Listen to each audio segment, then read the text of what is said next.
cloudy New England afternoon in 1968. John and Barbara, siblings in their 20s, are driving along a small country road near a typical rural cemetery. John has been behind the wheel for hours. Ugh. All that driving. Is there any candy left? No.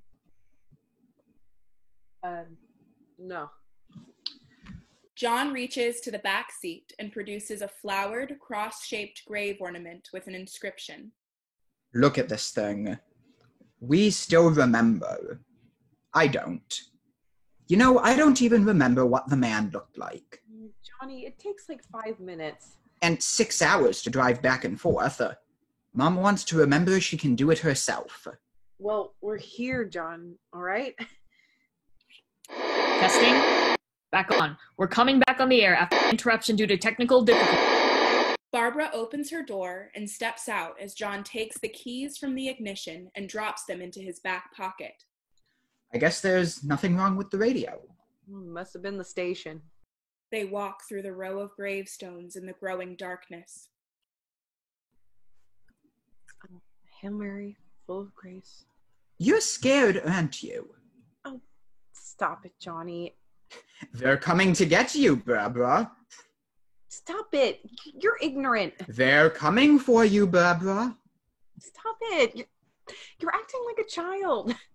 In the distance, a figure moves along the graves, then stops and stands for a moment. They're coming for you. Look, there comes one of them now. Shut up. He'll hear you. The figure, an older man, is now yards away from John and Barbara. Stop it, Johnny. Suddenly, with great force, the old man lunges at Barbara, grabbing at her hair, then her throat. The man grips her arm and slashes at her clothing. She thrashes against him, choking, trying to yell. Johnny, help me! John leaps at the man. The three fall to the ground. Before Barbara can even understand what's happening, the man tackles John, bashing his head against the gravestone. He begins tearing at John's lifeless body. Barbara screams and runs as fast as she can toward the old house in the distance. The figure leaves John's body and chases after Barbara. She keeps running until she crashes into another man, Ben, who is standing in the front of the house. Ben stands protectively in front of Barbara, while the man lingers in the distance, just watching. Finally, Ben seizes Barbara's wrist and pulls her into the house, slamming the door behind them. It's all right. Don't worry about them. I can handle them. There's probably going to be a lot more of them as soon as they find out about us. Look, the truck is out of gas, and the pump over here it's locked. Is there a key? We can try to get out of here if we have some gas. Do you live here? Is there a key? Barbara remains silent, her eyes darting around the house. Ben tries the phone, nothing. Barbara spots something up the stairs and gasps. Ben follows her eyes. Halfway up, he sees a decaying corpse. God, we've got to get out of here. We have to get to where we can find some other people. Maybe we better take some food. I'll see if I can find some food. He enters the kitchen and starts to rummage. What's happening? I'll be just a second. No, what's happening? Crash! Ben drops the groceries and seizes a jack handle. He runs to the front door and looks out through the curtained window. Another shattering sound. A second man has joined the old figure at the pickup truck Ben drove, bashing at its headlights. 2 of them. There's 2 of them out there. Have you seen any more around here? I can take care of those 2. Once the lights are battered out, the 2 men outside start to beat at the body of the truck. Barbara is shaking. I know you're afraid, but we have to. Another crashing sound. Ben looks out the window and sees the attackers still beating at the truck, wildly trying to tear it apart. Ben flings open the door and leaps off the porch. The two men look up, and for the first time, Ben sees their faces. They look less than human, ghoulish beings staring up at him. Ben bashes the old man's head into the ground, then the other. But his powerful blows don't really stop them. Ben cries out, beating at them as Barbara watches in shock. Stumbling back to the porch, he lights a match and ignites the first man's body. He goes up in flame. The second figure slowly stumbles away. Oh, they know we're in here now. He rushes to the cabinets, throws them open, and begins rummaging through them. Why don't you see if we can find some wood and some boards, something by the fireplace, something we can nail this place up with. Barbara stands stunned. God damn it. Look, I know you're afraid. I'm afraid too, but we have to try and board up the house together. Now, I'm going to go board up the windows and the doors. Do you understand? We'll be all right here. We'll be all right till someone comes to rescue us. But we have to work together. You have to help me. Now, I want you to go and get some wood so I can board up the place. Okay? Okay? Okay. Ben begins unhinging a closet door and nailing over the front entryway. There. They're not that strong. He turns quickly from the barricade and looks around the room. No other doors or windows except the door that leads to the cellar. They enter the living room. There. This room looks pretty secure. Look, if we have to, we can run in here and board up the doors. It won't be long before those things will be back pounding their way in here. They're afraid now. They're afraid of fire. I found that out. He begins tearing apart the center table for more scrap wood. You know a place back down the road, Beekman's? Beekman's Diner? Anyhow, that's where I found the truck that I have out there. There's this radio in the truck, and I had jumped in to listen to it. This big gasoline truck came screaming right across the road. They must have been grabbing and holding on. And now, I didn't see them at first. I could see that the truck was just moving in a funny way. And those things were catching up to it. The truck went right across the road. I slammed on my brakes just to keep myself from hitting it. And it just went right through the guardrail. I guess the driver must have cut off the road and hit to the gas station by Beekman's Diner. It went right through the billboard, ripped over a gas pump, and never stopped moving. And by now, it's like a moving bonfire. I didn't know if the truck was going to explode or what. I can still hear the man screaming. This thing is just backing away from it. I looked back at the diner to see if there's anyone who could help me. That's when I noticed the entire place was encircled. There wasn't a sign of life left, except by now there was no more screams. I realized I was alone. 50 or 60 of them just standing there staring at me. I started to drive, and I plowed right through them. They didn't move. They didn't run or any. They just stood there staring at me. I wanted to crush them. And they scattered through the air like bugs. Barbara is wide-eyed, but says nothing. Ben sees her fear and stops himself. We were riding in the cemetery, and Johnny and me,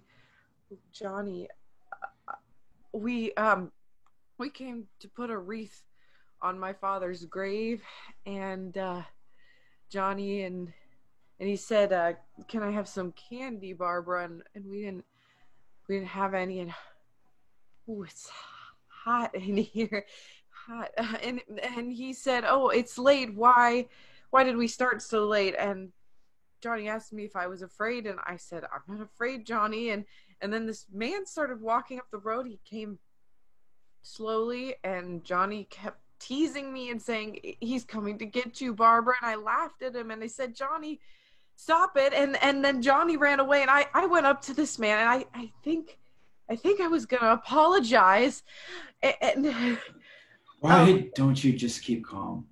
and he grabbed me. He grabbed me and he ripped at me. I think you should just calm down. I screamed, Johnny, help me, help me. And he wouldn't let me go and he ripped. And then Johnny came and he ran and he fought this man. And I got so afraid and I ran. And I ran and Johnny didn't come. Oh, we have to wait for Johnny. Maybe we'd better go and get him. We have to go out and get Johnny. He's out there. Please, don't you hear me? We've got to get out and help him. Don't you see what's going on here? Don't you understand? My brother's alone. Your brother is dead. No, my brother's not dead.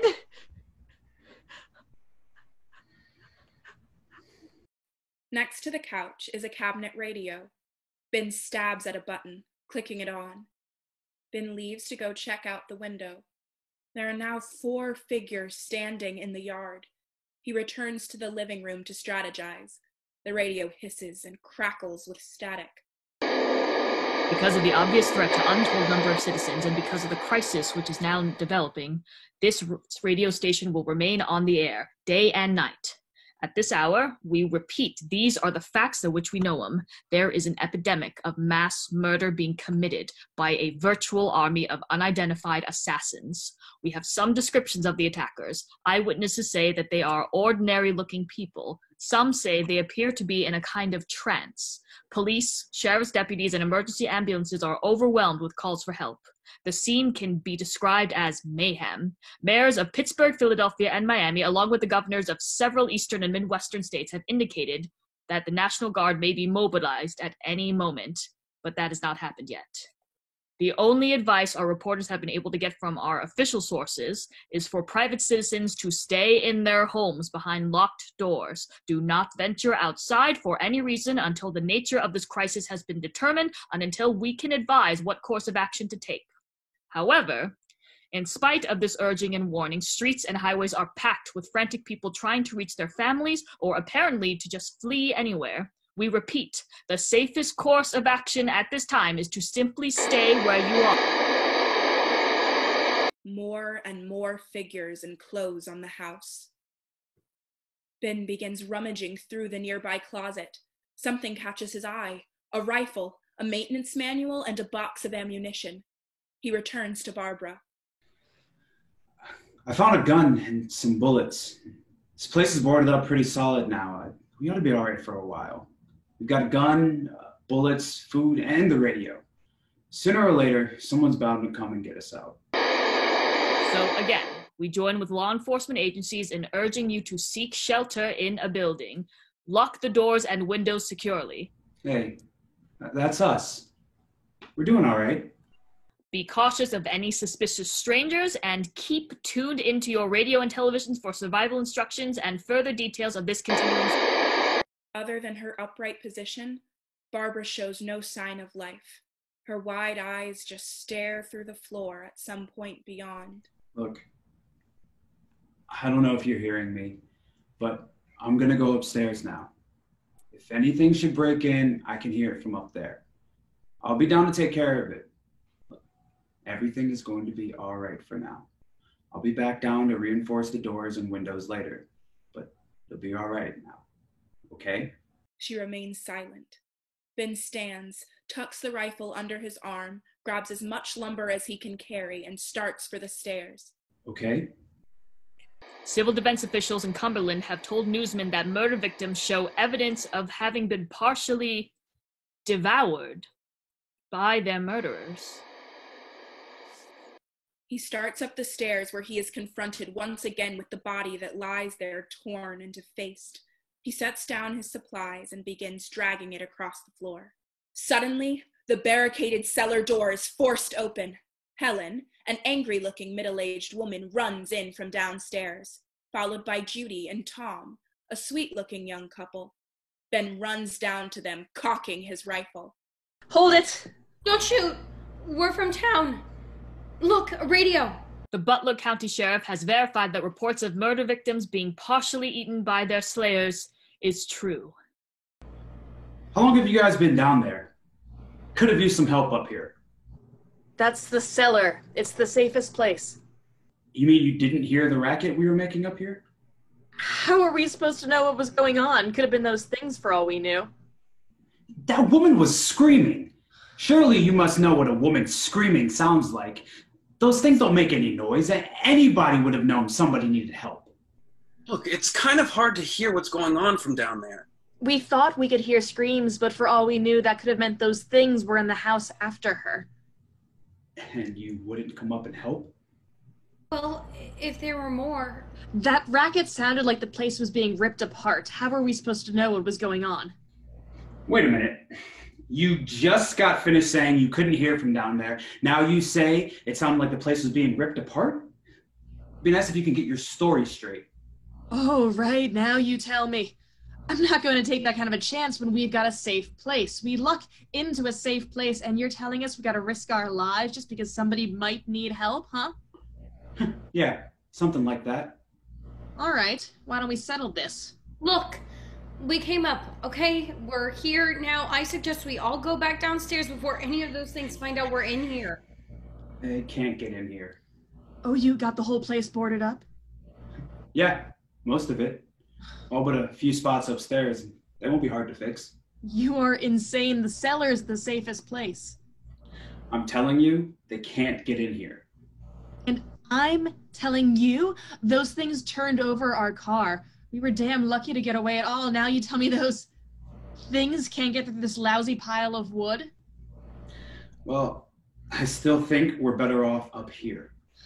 We could strengthen everything up, Mrs. Cooper. With all of us working, we could fix this place up in no time. We'll have everything we need right up here. We can take all that stuff downstairs with us. You're really crazy, you know that?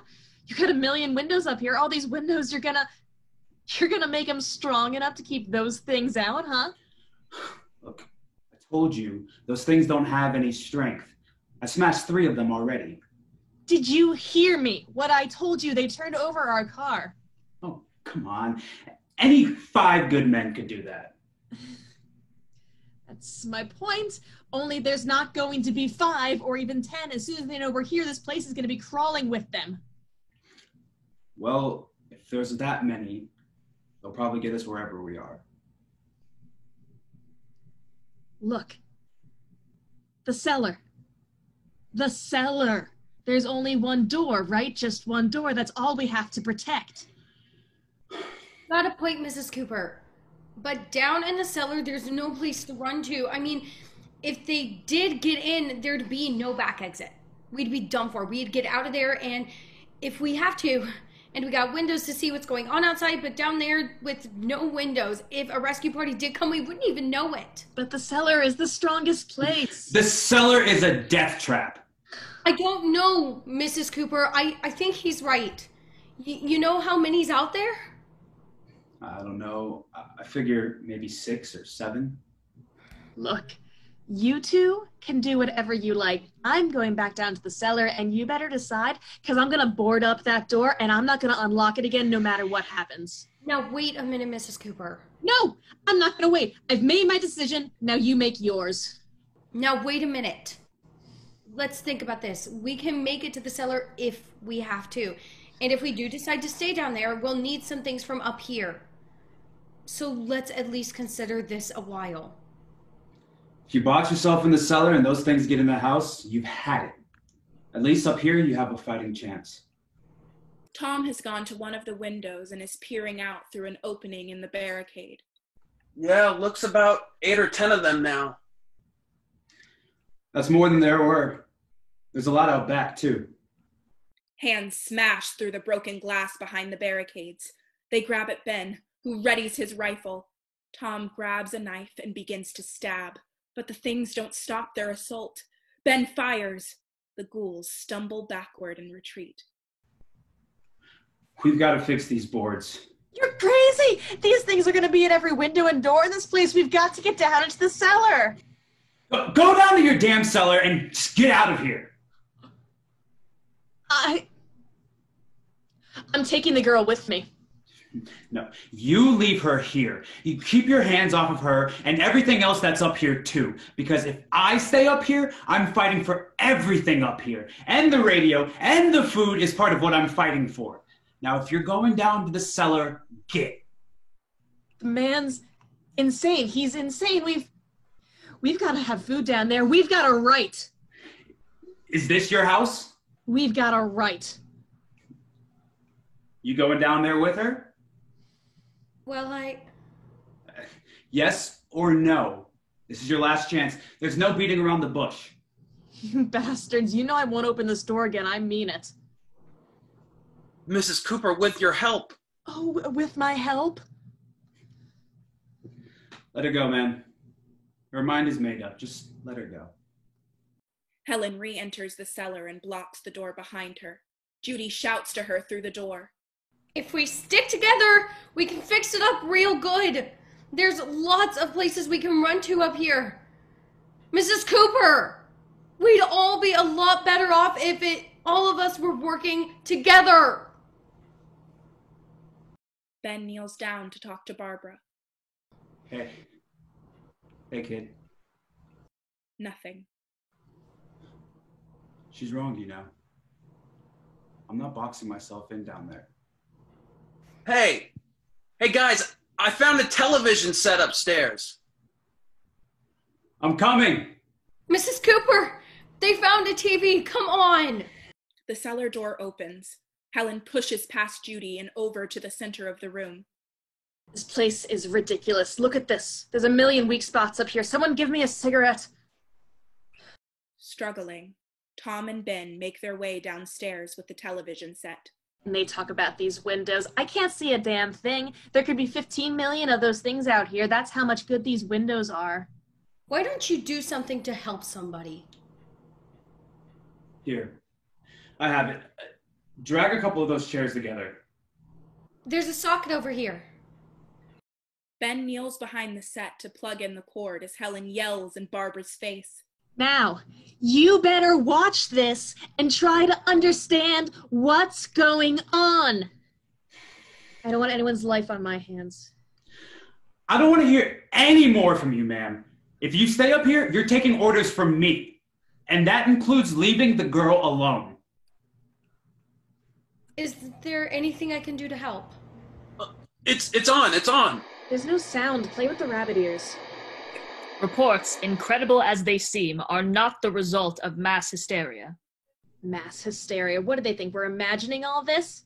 Shut up! When this emergency first began, radio and television was advising people to stay inside behind locked doors for safety. Well, the situation has now changed.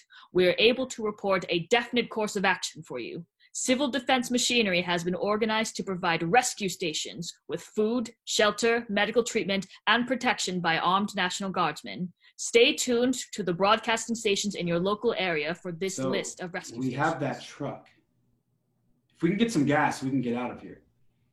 There's a pump out by the shed. I know, that's why I pulled in here, but... Called this afternoon by the president. Since convening this conference of the presidential cabinet, the FBI, the Joint Chiefs of Staff, the CIA, has not produced any public information. Why are space experts being consulted about an Earth-bound emergency? So far, all of the betting on the answer to that question centers on the recent Explorer satellite shot to Venus. That's the space vehicle which orbited Venus and then was purposely destroyed by NASA when scientists discovered it was carrying a mysterious high-level radiation with it. Here to answer these questions, renowned diplomat. Our best move is to try to get out of here. How are you going to get over to that pump? Is it the military's viewpoint that the radiation is not the cause of the mutation? I can't speak for the entire military at this time.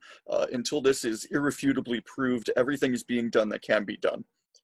Was the satellite, when the satellite exploded? It was an unusual amount of radiation, enough to cause mutation under certain circumstances. Could have happened to have a bearing on it. It does seem to have a bearing on it. Will there be a reply for, there will be a reply? Yes. Later this afternoon? There will be a report this afternoon. Perhaps there will be a report later. We're doing everything possible to solve this problem. We've heard all we need to know. We have to try to get out of here. Willard. I saw a sign that said Willard. It's about 17 miles from here. You know this area? Are you from around here? Tom and I are both from around here. We were on our way to the lake to go swimming. Tom had a radio and we heard the first reports about this. So we knew the old house was here and we came in and found the lady upstairs dead. Then Mrs. Cooper came. We went down into the basement and put a bar across the door, and it is pretty strong. How could we possibly get away from here? Just the five of us in the Dr. place Grimes, your surrounded entire with staff, these I know, things. has been working very hard to find some solution to these things that are happening. Do you have any answers at this time? Yes, we have some answers, but first let me stress the importance of seeking medical attention for anyone who's been injured in any way. We don't know yet what complications might result from such injuries. We now know the bodies should be disposed of at once, preferably by cremation. Well, how long after death, then, does the body become reactivated? It's only a matter of minutes. Minutes? That doesn't give much time for people to make arrangements. No, you're right. They're dead, but they're dangerous. Tom, I need you to find some bedspreads or sheets or to tear up into small pieces, okay? Is there a fruit cellar here? Yes. Okay, we need some bottles or jars to make Molotov cocktails to hold them off while we try to escape. Hey, there's a big can of kerosene down there. I'll see what I can find. I'll look for the bottles. There's a big key ring down there. There may be a key to the gas pump to it. I'll check. We can toss the cocktails from the window upstairs. Meanwhile, some of us can go out and try to get the gas, and when we come back, we can get the rest of the people. But that'll leave a door open someplace. Yeah, that's right. It better be this door. It's closer to the truck.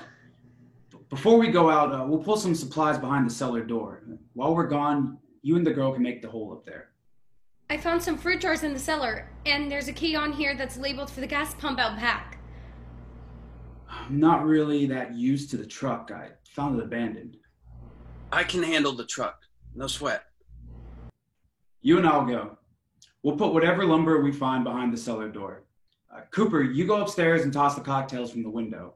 Tom, you and I will have to unboard this door. After you toss the cocktails, you hustle back down here and then lock the door. It's no good to board it up because we'll have to get back to it quickly. After we get the gas and get back into the house, then we'll worry about getting everybody in the truck. Now, let's move it. With no place to flee for safety except for the rescue stations which have been set up. Indications are before this emergency is over, we will need many, many more such rescue stations. Judy sits in front of Tom, who smiles. You always have a smile on for me. How can you smile like that all the time? How many strips of fabric have you cut? Come on, honey, we gotta move. Judy, are you sure about the phone? The phone is dead out. All you can get is a recorded message. If I could only call the folks, they're gonna be so worried about us. Everything will be all right. As soon as we get to Willard, we'll call them.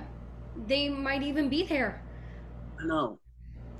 Judy, are you sure we're doing the right thing, Judy? What? About getting out of here? Yeah. Well, television said that's the right thing to do. We've got to get to the rescue station. I don't know. Come on. You're starting to sound like Mrs. Cooper now. But why do we have to go out there? Look, you know how to handle that truck and the pump. Ben doesn't know anything about that stuff. But we're safe in here. For how long?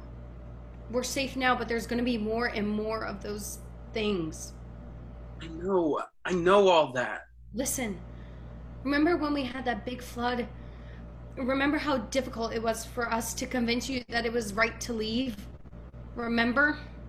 Remember we had to go to Willard then? This isn't a passing thing. It's not like just a wind passing through. We've got to do something, and fast. I just don't want you to go out there. That's all. Hey. Smile, honey. They embrace, crying. You better get the girl downstairs. We have to go downstairs now, Barbara. She's right. You have to go downstairs now. Just for a little while, until we get back. And we can all leave.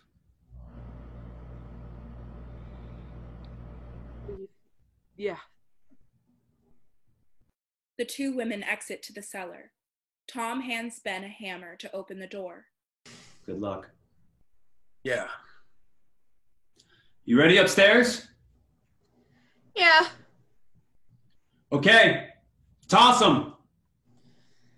Bombs shower from the top of the house, engulfing the front yard in flame. Go ahead, go on. Tom and Ben burst into the yard. They are armed with torches and with the gun. They leap into the truck. Tom plunges a torch into the chest of an attacker, who immediately catches fire and goes down in a blaze, clutching the torch. I'm going with him. Get back in the cellar. It's too late. It's too late. Judy pushes past Helen and runs to meet Tom at the car. Come on, get in! Judy leaps into the truck, which plows its way through dozens of the figures outside. They pull up to the gas pump and jump out. Come on! This key won't work. Watch out! Ben shoves them back, quickly aims his gun and fires, blowing the lock to pieces. Gas spills out as more creatures advance. Tom's torch has inadvertently set fire to the doused truck. Watch the torch! We've got to get away from the pump. Ben attempts to snuff out the flames with a blanket. Judy leaps into the flaming truck beside Tom. Hang on. The truck skids and lurches across the yard. Stop! I'm telling you guys, get out of the truck! The flaming truck speeds away, driven by a panicked Tom. Several of the creatures are upon Ben. He thrashes and pounds them with his torch and gun, trying to fight his way back to the house. The flaming car smashes to a halt. Let's get out of here, Tom. Come on, come on. My jacket's caught! Judy jumps in to help him. The truck explodes violently. Several creatures are at the front door, trying to beat their way into the house. From inside, Helen is in complete terror. She cannot hold out. All is lost. But Ben has fought his way through the attackers on the porch. Let me in! Cooper! Creatures approach rapidly. Ben slams on the door. Helen watches, debating with herself about what to do. Finally, Ben gets the strength to push through the door. He grabs Helen and pushes her into the wall. Oh, I ought to drag you out there and feed you those things. Later, the survivors are gathered in the living room. Outside, the creatures feast on what was once Tom and Judy. Isn't it 3 o'clock yet? There's supposed to be another broadcast at 3 o'clock. 10 minutes. Oh, only 10 minutes more? I mean, we don't have very long to wait. We can leave or we better leave soon. I mean, it's 10 minutes to 3. Do you know anything about this place at all? I mean, is Willard the nearest town? I don't know. I was just trying to get to a motel before dark. You said those things turned your car over. You think we can get it back on its wheels and drive it? Where is it? Forget it. It's at least a mile. Johnny has the keys. You gonna carry that girl a mile through that army of things out there? I can manage. Uh-huh. You can't start the car. Johnny has the keys. You have a car? Where? Where is it? Well, you won't be able to start it. Yeah, I know, but where is it? Helen pulls back the curtains, revealing the carnage outside. Good Lord. All law enforcement agencies and the military have been organized to search out and destroy the marauding ghouls. The Survival Command Center at the Pentagon has disclosed that the creatures can be killed by a shot in the head or a heavy blow to the skull. Officials are quoted as explaining that since the brain of a ghoul has been activated by the radiation, the plan is kill the brain and you kill the ghoul. Chief McClellan, how's everything going? Oh, things aren't going too bad. Men are taking it pretty well. Chief, do you think we'll be able to defeat those things? Well, we killed 19 of them today, right in this area. The last 3 we caught trying to claw their way into an abandoned shed. They must have thought somebody was in there. There wasn't, though. We heard them making all kind of noise. We came over and beat them off, blasted them down. Chief, if I were surrounded by 6 or 8 of these things, would I stand a chance with them? Well, there's no problem. If you had a gun, shoot them in the head. There's a sure way to kill them. If you don't, get yourself a club or a torch. Beat them or burn them. They go up pretty easy. Are they slow moving, Chief? Yeah, they're dead. They're all messed up. We don't know how many of them there are. We just find them and we can kill them. Thank you very much, Chief McClellan. For WIC TV 11 News, this is... The room goes dark. The power is out. Is the fuse box in the cellar? I don't know. Isn't the fuse? The power lines are down. Ben leaves to find the fuse. Once he's out of sight, Helen turns to Barbara. Hey, you, don't worry. I'm gonna get that gun. 2 people are dead already on account of that guy. Take a look at that window. Look at... An assault has begun. The creatures are beginning to break into the house. Ben reinforces his barricade. Get over here, damn it, come on! Fighting the horde, he drops his gun. This is Helen's chance. She cocks it and points it at Ben, laughing. Go ahead. Go ahead. You want to stay up here now? Hey, you, get in the cellar. Get in the cellar now. Move! Ben rushes from the door to the cellar, slamming into Helen and knocking the gun out of her hands. The 2 fight viciously as Barbara watches on. The gun goes off, hitting Helen in the chest. She stumbles backwards down the stairwell into the cellar, where she dies. Upstairs, Ben attempts to fight the creatures off of Barbara. Johnny! Somebody help me! She is dragged away by the mob who begins to enter the house. The house fills with creatures. Downstairs, Ben loads his shotgun and fires around at Helen's head for safety, then begins to cry, tearing apart the room in frustration. Later, morning has finally come and the house is seemingly empty and calm. A helicopter flies overhead. Gunshots ring out. What's that noise? Outside, Ben sees the cause of the gunshots. The chief of police and his posse are flushing out ghouls from the surrounding area. The squad cars have driven up. The posse is advancing across the lawn guardedly toward the partially destroyed old farmhouse. The men shoot the fleeing ghouls in the back as they approach the house.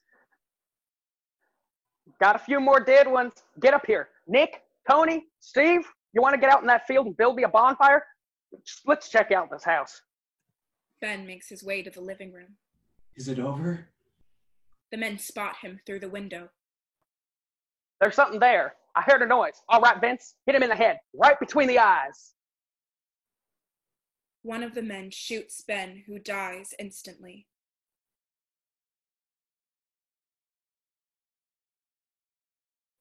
Good shot. Okay, he's dead. Let's go get him. There's another one for the fire.